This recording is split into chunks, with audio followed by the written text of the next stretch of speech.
Hello everyone, I am Santosh. ಇವತ್ತು ನಾವು ಮತ್ತೆ ಸಿ ಪ್ರೋಗ್ರಾಮಿಂಗ್ ಕ್ಲಾಸಲ್ಲಿ ಕಂಟಿನ್ಯೂ ಮಾಡ್ತಾ ಇದ್ವಿ. ಇದು ಕ್ರೈಸ್ ಕಂಪ್ಯೂಟರ್ ಟೀಚರ್ ರಿಕ್ರೂಟ್ಮೆಂಟಲ್ಲಿರೋ ಸಿಲೆಬಸ್ಸನ್ನು ನಾವು ಡಿಸ್ಕಸ್ ಮಾಡ್ತಾ ಇದ್ವಿ. That is structure of C program. C ಪ್ರೋಗ್ರಾಮಿಂಗಲ್ಲಿ ಇವತ್ತು ನಾವು ಸ್ಟ್ರಕ್ಚರ್ ಆಫ್ ಸಿ ಪ್ರೋಗ್ರಾಮ್ ಬಗ್ಗೆ ತಿಳ್ಕೊಳ್ಳೋಣ. ಹಾಗಂದರೆ ಸಿ ಪ್ರೋಗ್ರಾಮ್ ಹೆಂಗೆ ಬರಿಬೇಕು ಅಂತ ಹೇಳೋದೇ structure of C program. Okay, ನಾವು ಮೊದಲೇ ಹೇಳಿದ್ವಿ ಸಿ ಪ್ರೋಗ್ರಾಮ್ಗೆ ಅದರದ್ದೇ ಆದ ಸ್ಟ್ರಕ್ಚರ್ ಇದೆ, ಅದನ್ನು ಫಾಲೋ ಮಾಡಿನೇ ಪ್ರೋಗ್ರಾಮ್ ಬರಿಬೇಕು. ನಮಗೆ ಹೆಂಗೆ ಬೇಕು ಹಂಗೆ ಬರೋಕ್ಕೆ ಆಗೋದಿಲ್ಲ. ಓಕೆ, ಲೆಟ್ ಅಸ್ ಸಿ ಒಂದು ಸಿ ಪ್ರೋಗ್ರಾಮ್ನ ಹೆಂಗೆ ಬರಿಬೇಕು, how to write C programs, ಅದರಲ್ಲಿರೋ ಬೇಸಿಕ್ ಕಾಂಪೊನೆಂಟ್ಸ್ ಏನೇನಿರ್ತವೆ, ಸ್ಟ್ರಕ್ಚರ್ ಆಫ್ ಸಿ ಪ್ರೋಗ್ರಾಮಲ್ಲಿರೋ ಬೇಸಿಕ್ ಕಾಂಪೊನೆಂಟ್ಸ್ ಏನೇನು ಅಂತ ಇವತ್ತು ತಿಳ್ಕೊಳ್ಳೋಣ. ಪ್ರತಿ ಸಿ ಪ್ರೋಗ್ರಾಮಲ್ಲಿ ಒಂದು ಮೇನ್ ಫಂಕ್ಷನ್ ಅಂತ ಇರುತ್ತೆ. ಅಲ್ಲಿಂದನೇ ಪ್ರೋಗ್ರಾಮ್ದು ಎಕ್ಸಿಕ್ಯೂಷನ್ ಸ್ಟಾರ್ಟ್ ಆಗುತ್ತೆ. Okay, after that pair of curly brackets ಇರ್ತವೆ. ಎರಡು ಬ್ರೆಕೆಟ್ಸ್ ಬರ್ತವೆ. ಒಂದು ಓಪನಿಂಗ್ ಬ್ರೇಸ್ ಅಂತ ಕರಿತೀರಿ, ಇನ್ನೊಂದಕ್ಕೆ ಕ್ಲೋಸಿಂಗ್ ಬ್ರೇಸ್ ಅಂತ ಕರೀತಾರೆ. ಆ್ಯಂಡ್ ನೆಕ್ಸ್ಟ್ ಸೆಕ್ಷನ್ನಲ್ಲಿ ನಿಮ್ಮ ಪ್ರೋಗ್ರಾಮಲ್ಲಿ ನೀವು ಏನು ಮಾಡ್ಬೇಕು ಅನ್ಕೋತಿರೋ ಅದಕ್ಕೆ ಬೇಕಾಗಿರುವಂಥ ವೇರಿಯೇಬಲ್ಸ್ ಅಂದರೆ ಆಲ್ರೆಡಿ ನಾವು ಡಿಸ್ಕಸ್ ಮಾಡಿದ್ವಿ. Variables are containers. ಅಂಥ ವೇರಿಯೇಬಲ್ಸ್ ಎಷ್ಟು ಬೇಕು, ಏನೇನು ಬೇಕು, ಅದರ ರಿಲೇಟೆಡ್ ಇನ್ಫಾರ್ಮೇಷನ್, ಡಿಕ್ಲರೇಷನ್ಸ್ ಎಲ್ಲ ನೀವೇನು ಮಾಡ್ತೀರಿ, ಡಿಕ್ಲರೇಷನ್ ಪಾರ್ಟಲ್ಲಿ ಹಾಕ್ತೀರಿ. ದೆನ್ ಆ್ಯಕ್ಚುಲಿ ನೀವು ಏನು ಮಾಡಬೇಕು ಅನ್ಕೋತಿರಲ್ಲ, they are called statements, instructions to perform a task. ಒಂದು ಪ್ರಾಬ್ಲಮ್ ಸಾಲ್ವ್ ಮಾಡೋಕ್ಕೆ ಏನೇನು ಇನ್ಸ್ಟ್ರಕ್ಷನ್ಸ್ ಬರೀಬೇಕು ಅನ್ನೋದನ್ನು ನೀವು ಸ್ಟೇಟ್ಮೆಂಟ್ಸ್ ಆರ್ ಇನ್ಸ್ಟ್ರಕ್ಷನ್ಸ್ ಸೆಕ್ಷನಲ್ಲಿ ಬರೀತೀರಿ.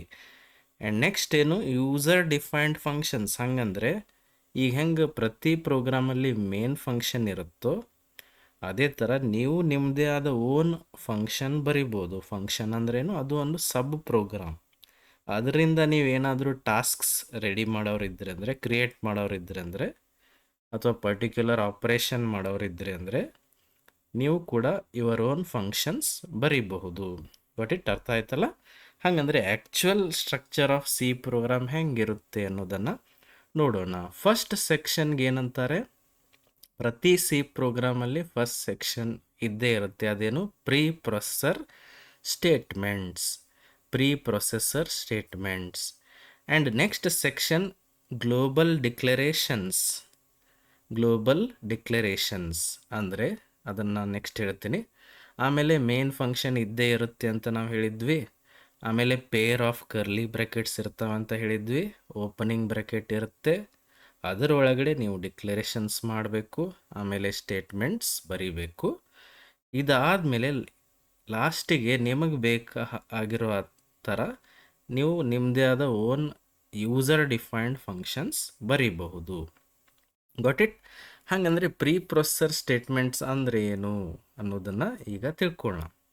ನೋಡ್ರಿ, ಯಾವುದೇ ಸಿ ಪ್ರೋಗ್ರಾಮ್ ಅದು ಎಕ್ಸಿಕ್ಯೂಟ್ ಆಗಬೇಕಂದ್ರೆ ಅದು ಇಂಡಿಪೆಂಡೆಂಟ್ ಆಗಿ ಎಕ್ಸಿಕ್ಯೂಟ್ ಆಗೋದಿಲ್ಲ. ಅದಕ್ಕೆ ಬೇಕಾಗಿರುವಂಥ ಲೈಬ್ರರಿ ಫೈಲ್ಸ್, ಅದಕ್ಕೇನಂತೀವಿ ನಾವು, ಹೆಡರ್ ಫೈಲ್ಸ್ ಅಂತ ಕರಿತೀವಿ. ಅವುಗಳನ್ನು ನಿಮ್ಮ ಪ್ರೋಗ್ರಾಮಲ್ಲಿ ಇನ್ಕ್ಲೂಡ್ ಮಾಡ್ಕೋಬೇಕು. ಅಂದರೆ ಪ್ರೋಗ್ರಾಮ್ಗೆ ಬೇಕಾಗಿರುವಂಥ ಸಪೋರ್ಟ್ ಸಿಗುತ್ತೆ. They are called support files. For example, ಒಬ್ಬ ಸ್ಟೂಡೆಂಟು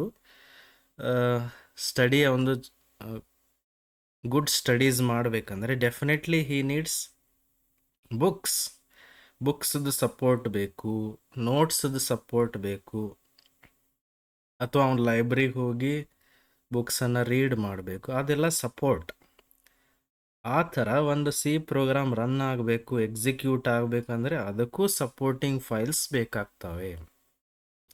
ಅವುಗಳನ್ನೆಲ್ಲ ನೀವೇನು ಮಾಡಬೇಕು, ಮೊದಲು ನಿಮ್ಮ ಪ್ರೋಗ್ರಾಮಲ್ಲಿ ಇನ್ಕ್ಲೂಡ್ ಮಾಡ್ಕೋಬೇಕು.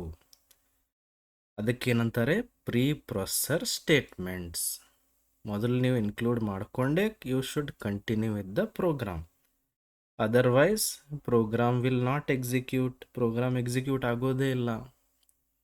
ನೆಸೆಸರಿ ಸಪೋರ್ಟ್ ಫೈಲ್ಸನ್ನು ಇನ್ಕ್ಲೂಡ್ ಮಾಡ್ಕೊಳ್ಳೇಬೇಕು. ದೆನ್ ಅದಾದ ತಕ್ಷಣ ಗ್ಲೋಬಲ್ ಡಿಕ್ಲರೇಷನ್ಸ್ ಅಂತ ಇದೆ. ಗ್ಲೋಬಲ್ ಡಿಕ್ಲರೇಷನ್ಸ್ ಅಂದ್ರೇನು, ನಿಮ್ಮ ಪ್ರೋಗ್ರಾಮ್ಗೆ ಬೇಕಾಗಿರುವಂಥ ವೇರಿಯೇಬಲ್ಸ್. ನಿಮ್ಮ ಪ್ರೋಗ್ರಾಮ್ಗೆ ಮತ್ತು ಬೇರೆ ಫಂಕ್ಷನ್, ನಿಮ್ಮ ಪ್ರೋಗ್ರಾಮ್ ಅಂದರೆ ಮೇನ್ ಫಂಕ್ಷನ್ ಅಥವಾ ಬೇರೆ ಫಂಕ್ಷನ್ಗೂ ಆ ವೇರಿಯೇಬಲ್ಸ್ಗಳನ್ನು ನೀವು ಯೂಸ್ ಮಾಡ್ಕೊಳ್ಳೋರು ಇದ್ರಿ ಅಂದರೆ you should make it global. Global ಅಂದ್ರೆ ಏನು? Everywhere it will work. For example, ನಾನು BCA ಕೋರ್ಸ್ಗೆ ಕ್ಲಾಸ್ ತಗೋತೀನಿ. ಓಕೆ, BCAದವ್ರಿಗೆ ಅಷ್ಟೇ ನಾನು ಲೋಕಲ್, ಅಂದರೆ ಆ ಕ್ಲಾಸಿಗಷ್ಟೇ ನಾನು ಲೋಕಲ್ ಆಗಿ ಇರ್ತೀನಿ. ನನ್ನನ್ನು ಬೇರೆದವರು ಐಡೆಂಟಿಫೈ ಮಾಡೋದಿಲ್ಲ. I am not global, but principal is global. ಅವ್ರನ್ನೆಲ್ಲರೂ ಐಡೆಂಟಿಫೈ ಮಾಡ್ತಾರೆ, ಅವ್ರದ್ದು ಸ್ಕೋಪ್ ಇಡೀ ಕಾಲೇಜ್ಗೆ ಇರುತ್ತೆ. ನನ್ನ scope only local to BCA. ಆ BCAಗಷ್ಟೇ ನಾನು ಲೋಕಲ್ ಇರ್ತೀನಿ. ಹಾಗಂದರೆ ನಿಮ್ಮ ವೇರಿಯೇಬಲ್ಸು ಮೇನ್ ಫಂಕ್ಷನಲ್ಲಿನೂ ಯೂಸ್ ಆಗಬೇಕು, ಮುಂದೆ ಯಾವುದೇ ಬರೆಯೋ ಫಂಕ್ಷನ್ಗೆ ಅಲ್ಲಿನೂ ಯೂಸ್ ಆಗಬೇಕು. ಅಂದರೆ ಅವುಗಳನ್ನು ಎಲ್ಲಿ ಡಿಕ್ಲೇರ್ ಮಾಡಬೇಕು? ಗ್ಲೋಬಲ್ಲಿ ಡಿಕ್ಲೇರ್ ಮಾಡಬೇಕು. ಅದಾದ ತಕ್ಷಣ ಮೇನ್ ಫಂಕ್ಷನ್ ನೀವು ಬರೀಲೇಬೇಕು. What is that?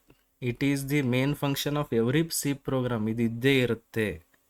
ಇಲ್ಲಿಂದನೇ ಪ್ರೋಗ್ರಾಮ್ ಎಕ್ಸಿಕ್ಯೂಷನ್ ಸ್ಟಾರ್ಟ್ ಆಗುತ್ತೆ. ಅದಕ್ಕೆ ಮೇನ್ ಫಂಕ್ಷನ್ ನಾವು ಯೂಸ್ ಮಾಡ್ತೀವಿ. ಸ್ಟಾರ್ಟ್ ಆಗುತ್ತೆ ಅಂತ ಹೇಳೋಕ್ಕೆ ಬೆಗಿನಿಂಗ್, ಎಂಡ್ ಆಯಿತು ಸೆಟ್ ಆಫ್ ಸ್ಟೇಟ್ಮೆಂಟ್ಸ್ ಅಂತ ಹೇಳೋಕ್ಕೆ beginning of the main function ಅಂತೀರಿ. ಓಪನಿಂಗ್ ಬ್ರ್ಯಾಕೆಟ್ ಯೂಸ್ ಮಾಡ್ತೀರಿ. ಕ್ಲೋಸ್ ಮಾಡೋಕ್ಕೆ ಕ್ಲೋಸಿಂಗ್ ಬ್ರ್ಯಾಕೆಟ್ಸ್ ಯೂಸ್ ಮಾಡ್ತೀರಿ. ಆ್ಯಂಡ್ ಮೇಲೆ ಗ್ಲೋಬಲ್ ಡಿಕ್ಲರೇಷನ್ ಅಂತ ಇದೆ, ಒಳಗಡೆ ಒಂದು ಡಿಕ್ಲರೇಷನ್ ಇದೆ. ಅದೇನು? Local declaration. ಅದು ಮೇನ್ ಫಂಕ್ಷನಲ್ಲಿ ಮಾತ್ರ ಯೂಸ್ ಮಾಡುವಂಥ ವೇರಿಯೇಬಲ್ಸ್. ಅವನ್ನೆಲ್ಲ ಎಲ್ಲಿ ಮಾಡ್ಬೇಕು? ನೀವು ಒಳಗಡೆ ಮೇನ್ ಫಂಕ್ಷನ್ ಒಳಗಡೆ ಡಿಕ್ಲೇರ್ ಮಾಡಬೇಕು. ಅದಾದ ತಕ್ಷಣ ಡಿಕ್ಲರೇಷನ್ಸ್ ಇಲ್ಲದೆ ನೀವು ಡೈರೆಕ್ಟಾಗಿ ಸ್ಟೇಟ್ಮೆಂಟ್ಸ್ ಬರೆಯೋಕ್ಕೆ ಸಾಧ್ಯನೇ ಇಲ್ಲ. ಅಂದರೆ ನೀವು ನಿಮ್ಮ ಪ್ರೋಗ್ರಾಮಲ್ಲಿ ಏನೇನು ವೇರಿಯೇಬಲ್ಸ್ ಯೂಸ್ ಮಾಡಿದ್ದೀರಿ ಅಂತ ಮೊದಲು ಡಿಕ್ಲೇರ್ ಮಾಡಬೇಕು, ಆಮೇಲೆ ಅವುಗಳನ್ನು ಯೂಸ್ ಮಾಡಬೇಕು. ಫಾರ್ ಎಕ್ಸಾಂಪಲ್, ಸ್ಟೂಡೆಂಟ್ ಅಡ್ಮಿಷನ್ ಮಾಡಲಾರ್ದೆ ನಾನು ಕ್ಲಾಸಲ್ಲಿ ಕೂಡಬಾರ್ದು, ಅದೇ ಥರ ಇದು. ಓಕೆ, ಆಮೇಲೆ ಇನ್ಸ್ಟ್ರಕ್ಷನ್ಸ್ ಬರಿತೀರಿ. ನಿಮ್ಮ ಪ್ರೋಗ್ರಾಮಲ್ಲಿ ನೀವು ಏನು ಟಾಸ್ಕ್ ಮಾಡಬೇಕಂತ ಅಂದ್ಕೊಂಡಿದ್ದೀರಿ ಆ ಎಲ್ಲ ಇನ್ಸ್ಟ್ರಕ್ಷನ್ಸ್ ಸ್ಟೇಟ್ಮೆಂಟ್ಸ್ ನೀವು ಬರಿತೀರಿ. ಅದೆಲ್ಲ ಬರೆದ ಮೇಲೆ ಯು ಆರ್ ಕ್ಲೋಸಿಂಗ್ ಇಟ್.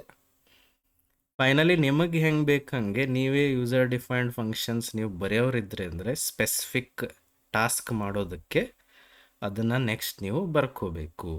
ಇದನ್ನೇ ನಾನಿಲ್ಲಿ ಎಕ್ಸ್ಪ್ಲೇನ್ ಮಾಡಿದ್ದೀನಿ.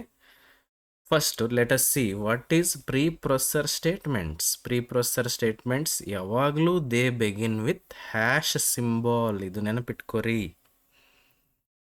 ಅಂದರೆ ಸಿ ಸಾಫ್ಟ್ವೇರ್ ಅಥವಾ ಸಿ ಪ್ರೀ ಪ್ರೊಸೆಸರ್ ಅಥವಾ ಸಿ ಕಂಪೈಲರ್ಗೆ ಇಮಿಡಿಯೇಟ್ಲಿ ಗೊತ್ತಾಗ್ಬಿಡುತ್ತೆ ಹ್ಯಾಶ್ ಅಂದರೆ ಇದು preprocessor statement. That's why they begin with hash symbol. ಆಮೇಲೆ it instructs the C preprocessor ಅಥವಾ C software to include the header files. Header files ನಿನ್ನ ಪ್ರೋಗ್ರಾಮಲ್ಲಿ include ಮಾಡ್ಕೋ ಅಂತ ಹೇಳುತ್ತೆ. ಯಾವುದು? Preprocessor statement. For example ಇಲ್ಲಿ ನೋಡ್ರಿ, ಹ್ಯಾಶಿಂದ ಸ್ಟಾರ್ಟ್ ಆಗುತ್ತೆ ಅಂತ ಹೇಳಿದ್ವಿ. ಎಕ್ಸಾಂಪಲ್ ನೀವು ನೋಡ್ತಾ ಇದ್ದೀರಿ, ಹ್ಯಾಶ್ ಇನ್ಕ್ಲೂಡ್ stdio.h ಅಂದ್ರೇನು? stdio.h ಅನ್ನು ಹೆಡರ್ ಫೈಲ್, .h ಅಂದರೆ ಹೆಡರ್ ಫೈಲ್, ಲೈಬ್ರರಿ ಫೈಲ್. ಇದನ್ನು ನಿನ್ನ ಪ್ರೋಗ್ರಾಮಲ್ಲಿ ಇನ್ಕ್ಲೂಡ್ ಮಾಡ್ಕೋ ಅಂತ ಇನ್ಸ್ಟ್ರಕ್ಷನ್ ಕೊಡುತ್ತೆ.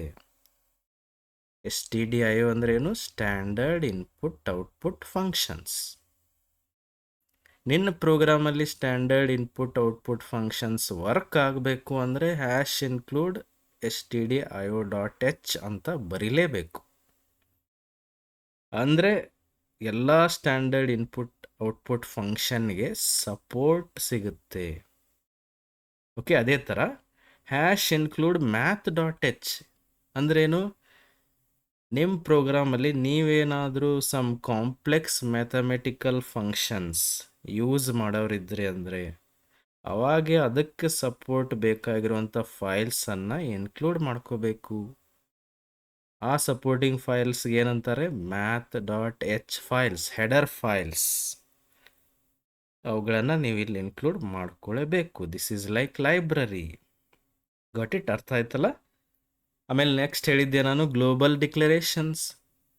The program elements declared in this area can be used anywhere in the program. Global declarations ಏನು ವೇರಿಯೇಬಲ್ಸ್ ಮಾಡಿರ್ತೀರೋ ಅವುಗಳನ್ನೆಲ್ಲ ಯಾವ ಬೇಕಾದ ಏರಿಯಾನಲ್ಲಿ ನೀವು ಯೂಸ್ ಮಾಡ್ಕೋಬೋದು.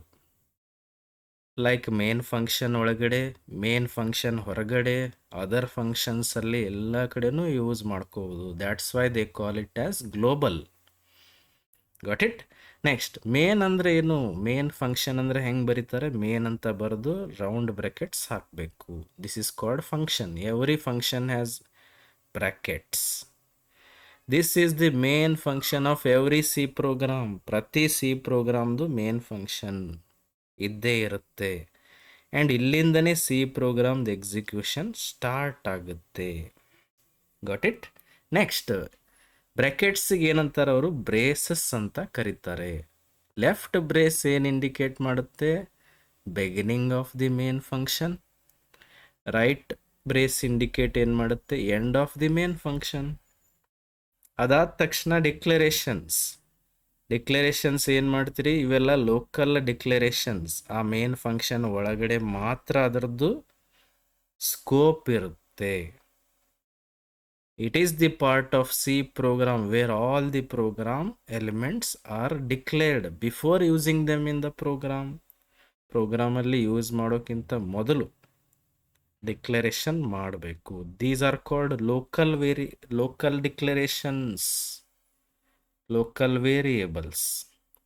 ನೆಕ್ಸ್ಟ್, ನೀವೇನು ಟಾಸ್ಕ್ ಪರ್ಫಾರ್ಮ್ ಮಾಡೋರು ಇರ್ತೀರಿ ಅದಕ್ಕೆ ಬೇಕಾಗಿರುವಂಥ ಇನ್ಸ್ಟ್ರಕ್ಷನ್ಸ್ ಎಲ್ಲ ಎಲ್ಲಿ ಬರಿತೀರಿ? ಸ್ಟೇಟ್ಮೆಂಟ್ಸ್ ಅನ್ನೋ ಸೆಕ್ಷನ್ನಲ್ಲಿ. Very important part it is. ಯಾಕಂದರೆ ಎಲ್ಲ ಸ್ಟೇಟ್ಮೆಂಟ್ಸ್ ಮೇನ್ ಕೋಡಿಂಗ್ ಇಲ್ಲೇ ನೀವು ಬರಿತಾ ಇರ್ತೀರಿ. ಇದಾದ ತಕ್ಷಣ ಯೂಸರ್ ಡಿಫೈನ್ಡ್ ಫಂಕ್ಷನ್ಸ್. ಬೇಕಿದ್ದರೆ ನೀವೇನಾದರೂ ಬೇರೆ ಟಾಸ್ಕ್ ಪರ್ಫಾರ್ಮ್ ಮಾಡೋರಿದ್ರಿ ಅಂದರೆ ನಿಮ್ಮದೇ ಪರ್ಟಿಕ್ಯುಲರ್ ಓನ್ ಟಾಸ್ಕ್, ಆವಾಗ ನೀವು ನಿಮ್ಮದೇ ಆದ ಓನ್ ಯೂಸರ್ ಡಿಫೈನ್ಡ್ ಫಂಕ್ಷನ್ಸ್ ಬರೀಬಹುದು. Got it? ಅರ್ಥ ಆಯ್ತಲ್ಲ? ಅರ್ಥ ಆಯ್ತು ಅನ್ಕೋತೀನಿ. Let us see one example. ಒಂದು C program, simple C program ಹೆಂಗೆ ಬರೀಬಹುದು ಅನ್ನೋದನ್ನು ನೋಡೋಣ. ಏನು ಪ್ರೋಗ್ರಾಮ್ ಇದು? Simple C program to print hello. Screen ಮೇಲೆ ಹೆಲೋ ಅಂತ ಪ್ರಿಂಟ್ ಆಗಬೇಕು. ನಾನು ಮೊದಲೇ ಹೇಳಿದ್ದೆ ಪ್ರಿಂಟ್ ಎಫ್ ಅಂತ ಇದೆ ನೋಡ್ರಿ ಇಲ್ಲಿ. ಪ್ರಿಂಟ್ ಎಫ್ ಅಂದ್ರೆ ಏನು? Print function. ಸ್ಕ್ರೀನ್ ಮೇಲೆ ಏನೇ ಪ್ರಿಂಟ್ ಮಾಡೋದಿದ್ರು ನಾವು ಏನು ಯೂಸ್ ಮಾಡ್ತೀವಿ ಸಿ ಪ್ರೋಗ್ರಾಮ್ಸಲ್ಲಿ? Print f. ಏನು ಪ್ರಿಂಟ್ ಮಾಡೋರಿದ್ದೀರಿ ಅಂತ ಬ್ರ್ಯಾಕೆಟ್ ಒಳಗಡೆ ಬರೀತೀರಿ. ಪ್ರತಿಯೊಂದು C program statement ends with semicolon. ನೀವು ಅನ್ಕೋಬೋದು ಮೇನ್ ಫಂಕ್ಷನ್ಗೂ ಸೆಮಿಕೋಲನ್ ಯಾಕೆ ಹಾಕಿಲ್ಲ? Preprocessor statement hash include ಅಲ್ಲ್ಯಾಕೆ ಸೆಮಿಕೋಲನ್ ಹಾಕಿಲ್ಲ ಅಂದರೆ ಪ್ರೀ ಪ್ರೊಸೆಸರ್ ನೀವು ಇನ್ಕ್ಲೂಡ್ ಮಾಡ್ಕೊಂಡಿರ್ತೀರಿ, ಅಲ್ಲಿಗೆ ಎಂಡ್ ಮಾಡಲೇಬಾರ್ದು. ಅದೇ ಥರ ಮೇನ್ ಫಂಕ್ಷನ್ ಇಲ್ಲಿಂದ ಸ್ಟಾರ್ಟ್ ಆಗೋದಿರುತ್ತೆ, ಅಲ್ಲಿ ಕ್ಲೋಸ್ ಮಾಡಬಾರ್ದು. ಅಲ್ಲೇ ಎಂಡ್ ಮಾಡಿಬಿಟ್ರೆ program will not continue its flow. ಅದಕ್ಕೆ ಏನು ಮಾಡಬೇಕು? ಮೇನ್ ಫಂಕ್ಷನ್ ಆದ ತಕ್ಷಣ you are using opening bracket. Print function print f ಅಂದರೆ it will print the text, the value on the screen. First line hash include stdio.h. ಅದರ format ಹಾಗೆ ಇದೆ, ಹಾಗೆ ಬರಿಬೇಕು. ಆ್ಯಂಗಲ್ ಬ್ರ್ಯಾಕೆಟ್ಸ್ ಒಳಗಡೆನೆ ಬರಿಬೇಕು, ಸ್ಮಾಲ್ ಲೆಟ್ರಲ್ಲೇ ಬರಿಬೇಕು. stdio.h ಅಂತ ಇದೆ. stdio.h ಅಂದ್ರೆ ಏನು? Standard input output function. ಹಾಗಂದರೆ ಪ್ರಿಂಟ್ ಎಫ್ ಯೂಸ್ ಮಾಡಿ ಸ್ಕ್ರೀನ್ ಮೇಲೆ ನಾವು ಔಟ್ಪುಟ್ ಪ್ರಿಂಟ್ ಮಾಡ್ತಾ ಇದ್ದೀವಿ. ಹಾಗಂದ್ರೆ ಇದು ಯಾವ ಫಂಕ್ಷನ್ ಹೇಳ್ರಿ? Input function, output function? It is output function. ಇದು ವರ್ಕ್ ಆಗಬೇಕಂದ್ರೆ standard input output header file include ಮಾಡ್ಕೊಳ್ಳೇಬೇಕು. ನಾನು ಮೊದಲೇ ಹೇಳಿದ್ದೆ, ಪ್ರೋಗ್ರಾಮಲ್ಲಿ ಫಂಕ್ಷನ್ಸ್ ವರ್ಕ್ ಆಗಬೇಕಂದ್ರೆ header files, library files include ಮಾಡ್ಕೊಳ್ಳೇಬೇಕು. ಅದಕ್ಕೆ ನಾವೇನು ಬರೆದಿದ್ವಿ? Hash include stdio.h. ಇದಾದ ತಕ್ಷಣ ಮೇನ್ ಫಂಕ್ಷನ್ ಅಂತ ಬರೆದಿದ್ದೀವಿ, ಪ್ರಿಂಟ್ ಎಫ್ ಹೆಲೋ ಅಂತ ಬರೆದಿದ್ದೀವಿ. ಕ್ಯಾನ್ ಯು ಸಿ ಹೆಲೋ ಅನ್ನೋದು ಡಬಲ್ ಕೋಟಲ್ಲಿ ಬರೆದಿದ್ದೀವಿ. ಯಾಕೆ ಹೇಳ್ರಿ? It is a string. String ಅಂದರೆ set of characters written within double quotes, string constant. got it? And bracket ಎಲ್ಲಿಂದ ಬಂತು? ನಾನು ಹೇಳಿದ್ದೆ ಮೊದಲೇ, ಫಂಕ್ಷನ್ ಅಂದರೆ ಬ್ರೆಕೆಟ್ ಯೂಸ್ ಮಾಡಲೇಬೇಕು. ಮೇನ್ ಫಂಕ್ಷನ್ಗೂ ಬ್ರೆಕೆಟ್ ಇದೆ, ಪ್ರಿಂಟ್ ಫಂಕ್ಷನ್ಗೂ ಬ್ರೆಕೆಟ್ಸ್ ಇದೆ. Got it? ಅರ್ಥ ಆಯ್ತಲ್ಲ? ಹಂಗಂದ್ರೆ ಇದು ಔಟ್ಪುಟ್ ಹೆಂಗೆ ಬರುತ್ತೆ? ಸ್ಕ್ರೀನ್ ಮೇಲೆ ಏನು ಬರುತ್ತೆ ಹೇಳ್ರಿ? As it is print function ಒಳಗಡೆ ನೀವು ಏನು ಸ್ಟ್ರಿಂಗ್ ಹೆಲೋ ಪ್ರಿಂಟ್ ಮಾಡ್ಬೇಕು ಅಂದ್ಕೊಂಡಿದ್ದೀರಿ ಅದು ಪ್ರಿಂಟ್ ಆಗುತ್ತೆ. This is the output. ಗೊತ್ತಾಯ್ತಲ್ಲ? Very easy. ಇದೇ ಥರ ನಾವು ನೆಕ್ಸ್ಟ್ ಪ್ರೋಗ್ರಾಮ್ಸ್ ಕೂಡ ತಿಳ್ಕೊತಾ ಹೋಗೋಣ. ಇನ್ನೊಂದು ಪ್ರೋಗ್ರಾಮ್ ನಾನು ಇಲ್ಲಿ ಮಾಡಿದ್ದೀನಿ. ಅದ್ಯಾವುದು? Simple C program to add 2 numbers. 2 number ಕೂಡ್ಸೋಕ್ಕೆ ಒಂದು ಸಿಂಪಲ್ ಪ್ರೋಗ್ರಾಮ್ ಬರೆದಿದ್ದೀವಿ. ಇಲ್ಲಿ ನೋಡ್ರಿ, ನಾನು ಸಮ್ ವೇರಿಯೇಬಲ್ಸ್ ಯೂಸ್ ಮಾಡಿದ್ದೀನಿ. ಇದು next level of whatever you have learnt earlier. ಈಗ ನೀವು ಜಸ್ಟ್ ಯಾವುದೋ ಒಂದು ಪ್ರೋಗ್ರಾಮಲ್ಲಿ ಬರೀ ಪ್ರಿಂಟ್ ಮಾಡೋ ಅಷ್ಟೇ ಫಂಕ್ಷನ್ ಬರೆದಿದ್ರಿ, ವೇರಿಯೇಬಲ್ ಡಿಕ್ಲರೇಷನ್ ಮಾಡಿರಲಿಲ್ಲ, ಏನೂ ಇಲ್ಲ, ಜಸ್ಟ್ ಪ್ರಿಂಟಿಂಗ್, ಇನ್ಪುಟ್ಸ್ ಇಲ್ಲ, ಏನೂ ಇಲ್ಲ, ವೇರಿಯೇಬಲ್ ಡಿಕ್ಲರೇಷನ್ನು ಇಲ್ಲ. ಬಟ್ ಇಲ್ಲಿದೆ ನೋಡ್ರಿ, you are adding 2 numbers. 2 number ನೀವು ಕೂಡಿಸ್ತಾ ಇದ್ದೀರಿ. ಯಾವಾಗಲೂ ಸಿ ಪ್ರೋಗ್ರಾಮ್ಗೆ ನೀವು ಯಾವುದೇ ನಂಬರ್ ಕೂಡಿಸ್ತಾ ಇದ್ದೀರಿ ಅಂದರೆ ಆ ನಂಬರ್ ಯಾವುದು, ಯಾವ ಟೈಪು ಅಂತ ಹೇಳಬೇಕು. ಓಕೆ, ಹ್ಯಾಶ್ ಇನ್ಕ್ಲೂಡ್ stdio.h ಅಂತೂ ಗೊತ್ತಾಯ್ತು ನಿಮಗೆ ಅಂದ್ರೇನು. ಇದರಲ್ಲಿ ನೀವು standard input output functions work ಆಗೋ ಥರ ಲೈಬ್ರರಿ ಫೈಲನ್ನು ಇನ್ಕ್ಲೂಡ್ ಮಾಡ್ಕೋತಾ ಇದ್ದೀರಿ. ಮೇನ್ ಫಂಕ್ಷನ್ ಒಳಗಡೆ ಎಂಟ್ರಿ ಆಗಿದ್ದೀರಿ. ನಾನೇನು ಮಾಡ್ತೀನಿ ಇಲ್ಲಿ, 2 ನಂಬರ್ ಕೂಡ್ಸೋಕ್ಕೆ 2 ವೇರಿಯೇಬಲ್ ತಗೋತೀನಿ. ಒಂದನೇ ವೇರಿಯೇಬಲ್ ಯಾವುದು? ಎ. ಇನ್ನೊಂದು ವೇರಿಯೇಬಲ್ ಯಾವುದು? ಬಿ. ಆನ್ಸರ್ ಬಂದಿರೋದು ಸ್ಟೋರ್ ಮಾಡೋಕ್ಕೆ ಇನ್ನೊಂದು ವೇರಿಯೇಬಲ್ ತಗೋತೀನಿ, ಅದು C. Can you C? A B C ಇವು 3 ಎಂಥ ಟೈಪ್ ಅಂತ ನೀವು ಡಿಕ್ಲೇರ್ ಮಾಡಬೇಕು. ಯಾವ ಟೈಪ್ ಆಫ್ ವೇರಿಯೇಬಲ್ಸ್ ಅವು? ಇಂಟೀಜರ್ಸ್. ಅದಕ್ಕೆ ನಾನು ಏನು ಬರೆದಿದ್ದೀನಿ? ಇಂಟ್ ಎ ಕಾಮ ಬಿ ಕಾಮ ಸಿ. ಅಂದರೆ A B C R integers. A B C ಒಳಗಡೆ ನೀವು ಇಂಟೀಜರ್ ವ್ಯಾಲ್ಯೂ ಸ್ಟೋರ್ ಮಾಡಬಹುದು. ಅದೇ ಥರ ನಾನೇನು ಮಾಡಿದ್ದೀನಿ ಇಲ್ಲಿ, ಎ ಒಳಗಡೆ ಒಂದು constant A equal to 10, B ಒಳಗಡೆ ಇನ್ನೊಂದು constant B equal to 20 store ಮಾಡಿದ್ದೀನಿ. ನೋಡ್ರಿ ಇಲ್ಲಿ, ಕರೆಕ್ಟ್? ಇವೆರಡು ಸ್ಟೋರ್ ಆಗಿದೆ. 2 ನಂಬರ್ ನಿಮಗೆ ಸಿಕ್ಬಿಟ್ರೆ ನೀವು ಈಸಿಲಿ ಎಡಿಷನ್ ಮಾಡ್ಬೋದಲ್ಲ. ಏನು ಮಾಡ್ಬೋದು ಈಗ? C is equal to A plus B. It is also instruction. ಇಲ್ಲಿ ಏನು ಹೇಳ್ತಾ ಇದ್ದೀರಿ ನೀವು? ಎ ಮತ್ತು ಬಿ ಅನ್ನು ಎರಡನ್ನೂ ಕೂಡಿಸಿ ಸಿ ಒಳಗಡೆ ಆನ್ಸರ್ ಸ್ಟೋರ್ ಮಾಡು ಅಂದ ಹಾಗೆ. ಸಿ ಒಳಗಡೆ ಆನ್ಸರ್ ಸ್ಟೋರ್ ಆಯ್ತಲ್ಲ. C equal to A plus B ಅಂದರೆ ಸಿ ಒಳಗಡೆ ಏನು ಸ್ಟೋರ್ ಆಗಿರುತ್ತೆ? 30. ಬರೀ ಸ್ಟೋರ್ ಆದರೆ ನಡೆಯೋದಿಲ್ಲ, ಅದನ್ನು ಸ್ಕ್ರೀನ್ ಮೇಲೆ ಔಟ್ಪುಟ್ ಬರೋ ಥರ ಕೋಡಿಂಗ್ ಮಾಡಬೇಕು. ಸ್ಕ್ರೀನ್ ಮೇಲೆ ಔಟ್ಪುಟ್ ಬರಬೇಕಂದ್ರೆ ಏನು ಯೂಸ್ ಮಾಡಬೇಕು? Print function. ಆ್ಯಂಡ್ ನಾನು ಹೇಳಿದ್ದೆ ಸ್ಟ್ರಿಂಗ್ಸ್ ಇದ್ದರೆ ಡಬಲ್ ಕೋಟಲ್ಲಿನೇ ಪ್ರಿಂಟ್ ಮಾಡಬೇಕು. Whether C is a string, C ಒಳಗಡೆ ಏನು ಸ್ಟೋರ್ ಇದೆ? 30. ಈ 30 ಅನ್ನೋದು ಪ್ರಿಂಟ್ ಆಗಬೇಕು. ಪ್ರಿಂಟ್ ಎಫ್ ಸಿ ಅಂತ ಬರೆದ್ರೆ ಇದರ ಅರ್ಥ ಏನು? ಡಬಲ್ ಕೋಟಲ್ಲಿ ಬರಿಬಾರ್ದು, ಯಾಕಂದರೆ ಅದು ಸ್ಟ್ರಿಂಗ್ ಅಲ್ಲ, ಇಟ್ ಈಸ್ ವ್ಯಾಲ್ಯೂ. ವ್ಯಾಲ್ಯೂ ಇರೋದ್ರಿಂದ ಓನ್ಲಿ ಸಿ ಅಂತ ಬರಿಬೇಕು. ಈಗ ಸ್ಕ್ರೀನ್ ಮೇಲೆ ಏನು ಬರುತ್ತೆ ಹೇಳ್ರಿ? Answer is 30. Correct? This is the way it works. ಇಲ್ಲಿ ನಾನೇನು ಮಾಡಿದ್ದೀನಿ? 2 ಕಾನ್ಸ್ಟಂಟ್ಸ್ ಯೂಸ್ ಮಾಡಿದ್ದೀನಿ, ಡೈರೆಕ್ಟಾಗಿ ಇನ್ಪುಟ್ ಕೊಟ್ಟಿದ್ದೀನಿ, ಅದು ಕ್ಯಾಲ್ಕುಲೇಷನ್ ಆಗಿ ಔಟ್ಪುಟ್ ಸ್ಕ್ರೀನ್ ಮೇಲೆ ಡಿಸ್ಪ್ಲೇ ಆಗ್ತಾ ಇದೆ. Got it? ಅರ್ಥ ಆಯ್ತಲ್ಲ? ಇದರಲ್ಲಿ ಮತ್ತೆ ನಾವು ನೆಕ್ಸ್ಟ್ ಲೆವೆಲ್ ಆಫ್ ಪ್ರೋಗ್ರಾಮ್ಸ್ ಕೂಡ ಬರಿತಾ ಹೋಗೋಣ. Okay, if you have any questions to ask, you can comment, and if you are new to the channel, please subscribe and share the video. Thank you.